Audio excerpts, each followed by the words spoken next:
Okay, I just want to remind our viewers then of all the news surrounding this Israeli aggression on Gaza. What we're hearing, at last count, it seems that according to Israeli sources themselves, that 51 soldiers have been hospitalized since the beginning of the Israeli land incursion into Gaza. This, of course, pardon me, the resistance fighters had warned about, saying that they would react very harshly if there was any ground incursion into Gaza. This, of course, comes on the heels of the fact that the resistance has been putting up a fight, has been sending rockets into the occupied territories, has been responding through even surveillance drones, unmanned drones that has been flying over the occupied territories again. We've seen pictures, of course, coming out of the Shejaiya neighborhood in the eastern part of Gaza, where we saw bodies strewn on the floor.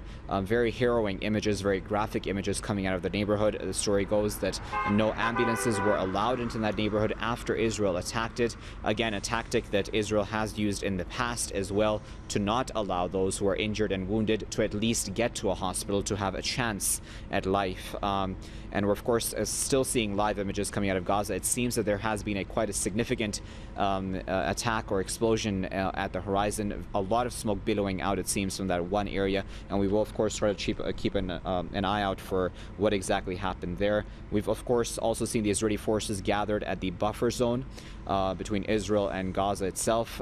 We've seen them trying to attend to one of their colleagues who, it seems, had been injured.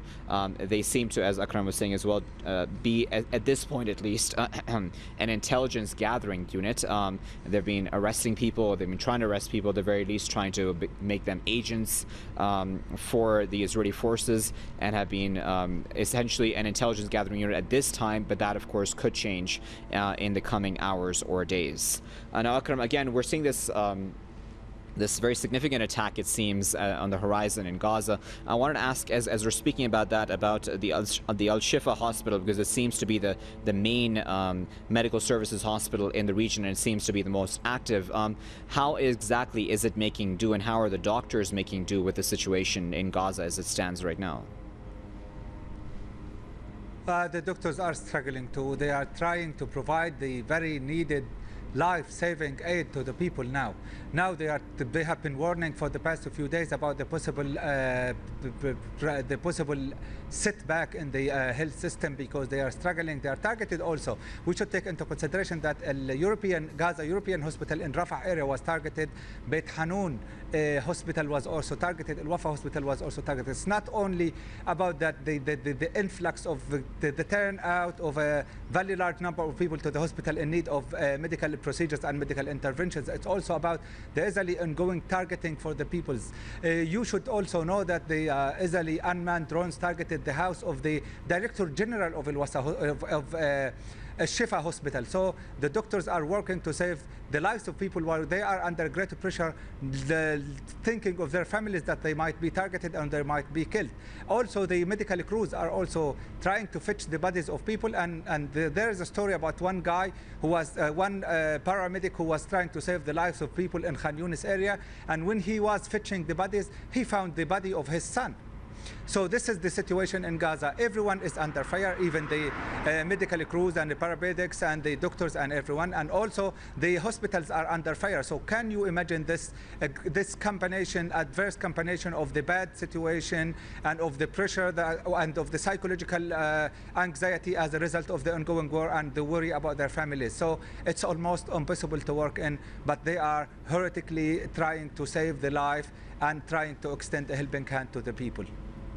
Okay, Akram, we'll let you go for a bit there so you can rest and catch up on the news as it's developing there. We will no doubt be speaking to you, of course, in the coming hours as well. But that was Akram Al-Satari, Press TV's correspondent, who is speaking to us live from Gaza itself. We're now joined by Hayyan Haider, who is a political analyst, and he was joining us live from Beirut. And we're also joined by Jamal Juma, who is the head of Stop the Wall campaign, who is joining us live from Ramallah. We appreciate both of you joining us. And Mr. Haider, I wanted to start with you, if I may. I wanted to ask you, as we're seeing these images, coming out of Gaza itself, of this destruction and this, civilian casualties, I wanted to get your thoughts at this time, because it seems that the Israeli soldiers, too, are paying a price now, it seems, for coming up against the resistance, at least on the ground.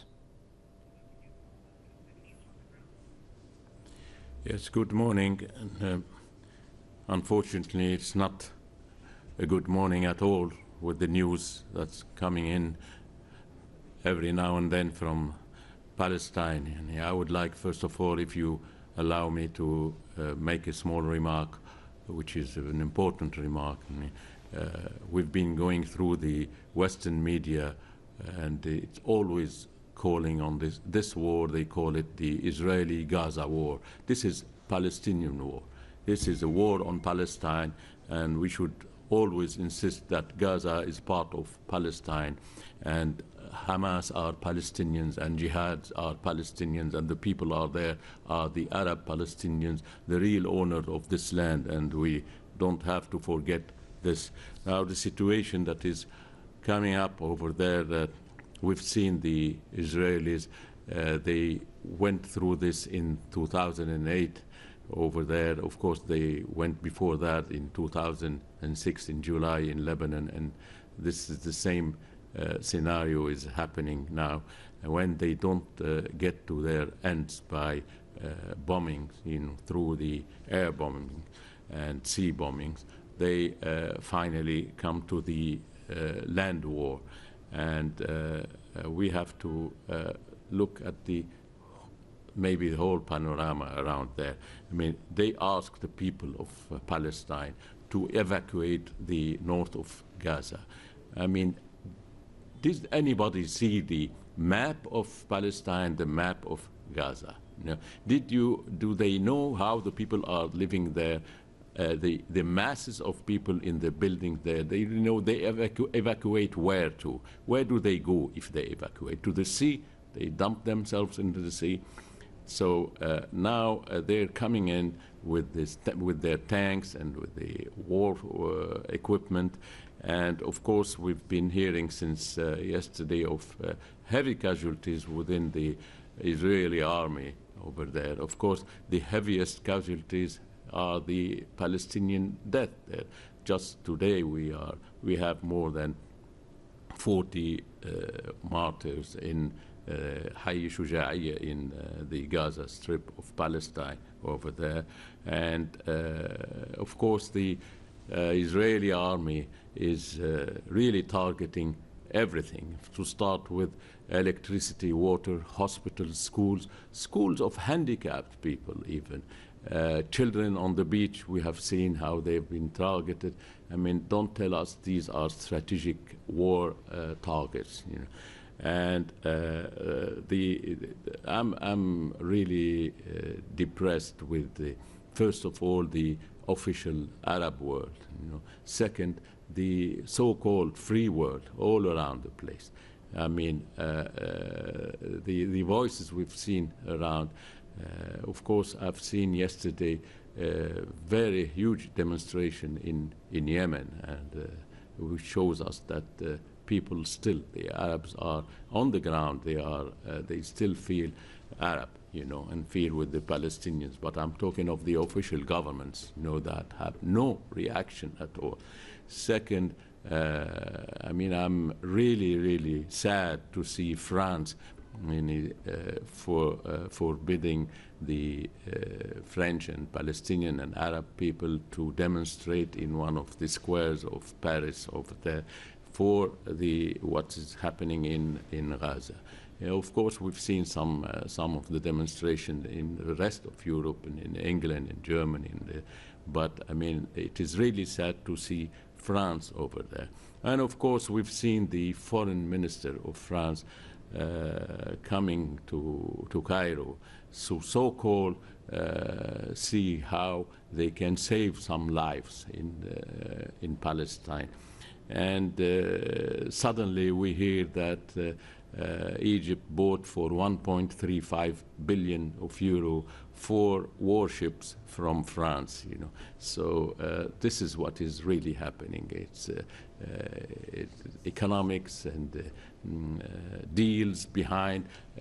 upon the bloodshed of the Palestinians. Okay, Mr. Haider, I just wanted to add Arabs the other guests that we have waiting by in this conversation as well, Mr. Jamal Juma. Mr. Juma, I wanted to ask you as well about your feelings at this time as we're hearing about this, of course, the continuing Israeli aggression on Gaza and the escalation, of course, in that aggression, what's happened in the Shejaiya neighborhood, of course, we all well know, and the pictures that are coming out of there are quite harrowing of the bodies lying on the streets.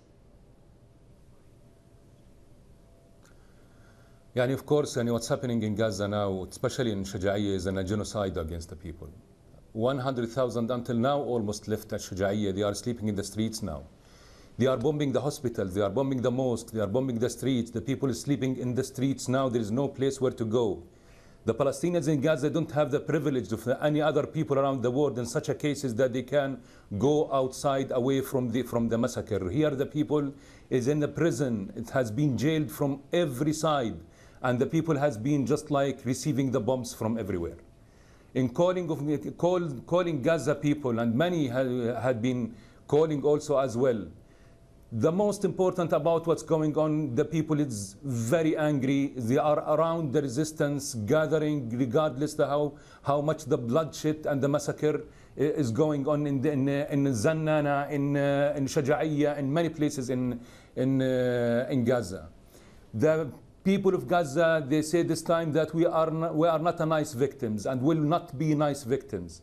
And Israel is a coward. Its army is a coward. They are bombing the people from outside the fences and the walls of Gaza. They are killing the civilians. They are destroying the homes on the heads of the people in order to punish Gaza, in order to pressure on the people to go against the resistance in Gaza. People saying their words. We are behind the resistance. We want to end the atrocity of the biggest prison in the world that has been since 9 years almost now under siege, under slow genocide, under starvation that's going on.